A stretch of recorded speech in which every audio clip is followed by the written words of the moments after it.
अब 2 नंबर के प्रश्न को देखिए, इसमें लिखा हुआ है निम्न प्रत्येक द्विघात समीकरण में k का ऐसा मान ज्ञात कीजिए कि उसके दो बराबर मूल हो। मतलब दो बराबर मूल आप जानते होंगे कि कोई भी द्विघात समीकरण में जब दो बराबर मूल होता है तो उस स्थिति में बी स्क्वायर माइनस 4ac बराबर 0 होता है, यानी कि विविक्तकर का जो वैल्यू होता है वो 0 होता है। तो बी स्क्वायर माइनस 4ac अगर 0 हो जाए तो इस दोनों समीकरण में हम लोग क्या कह सकते हैं कि यहाँ पे जो x का वैल्यू होगा वो दोनों सेम सेम होगा। मतलब x का वैल्यू बिल्कुल यानी कि एक जैसा होगा, एक ही होगा। यानी कि जो भी होगा वैल्यू x का, अगर दो एक बार निकल गया तो दूसरा भी वही वैल्यू होगा। क्योंकि आपको पता होगा द्विघात समीकरण में x का दो मान होता है। हो सकता है कि वास्तविक हो सकता है कि वास्तविक ना भी हो, इमेजनरी हो।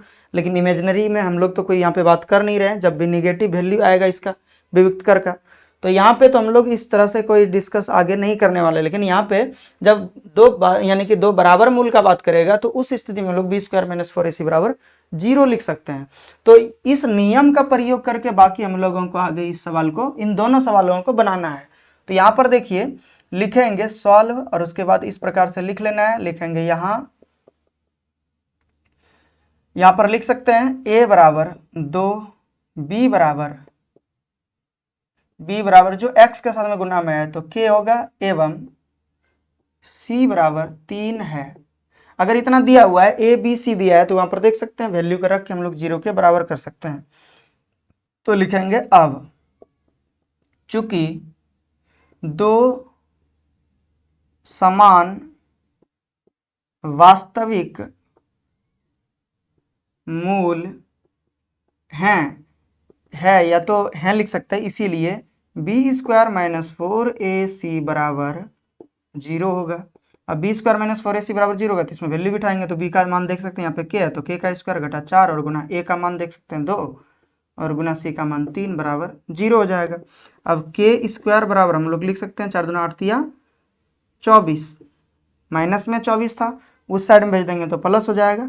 इसीलिए k बराबर हो जाएगा अंदर दी रूट 24, या लिख सकते हैं क्योंकि एक स्टेप ये बढ़ेगा 8 तिया 24 होता है, यानी कि 6 चौक 24। ऐसे करके 2 गुना 2 गुना 3 गुना 2 ऐसे लिख सकते हैं। तो 1 2 तो बाहर निकल जाएगा, ये दोनों में से 2 को जोड़ा लग गया और ये 6 अंदर में ही रह जाएगा। मतलब इसीलिए हम लोग लिख सकते हैं k बराबर प्लस माइनस 2 रूट 6। ये वैल्यू हमारे पास यानी कि जो k का मान जो निकला ये हो सकता है कि प्लस में भी अगर ये 2 रूट 6 होगा तो भी इस समीकरण के दो वास्तविक समान मूल होंगे। अगर k के स्थान पर ये प्लस में 2 रूट 6 आ जाए या फिर माइनस में 2 रूट 6 आ जाए तो दोनों स्थिति में इस समीकरण का दो समान मूल होगा। आप वैल्यू रख के जांच कर सकते हैं। अब दूसरे सवाल को हम लोग बनाएंगे तो यहाँ पर भी देखिए वही चीज लिखा हुआ है, थोड़ा सा इसको हम लोग सॉल्व कर लेते हैं। या लिखेंगे k x गुना x तो k x स्क्वायर हो जाएगा और k x गुना माइनस 2 तो माइनस 2 k x और प्लस 6 बराबर 0 हो जाएगा।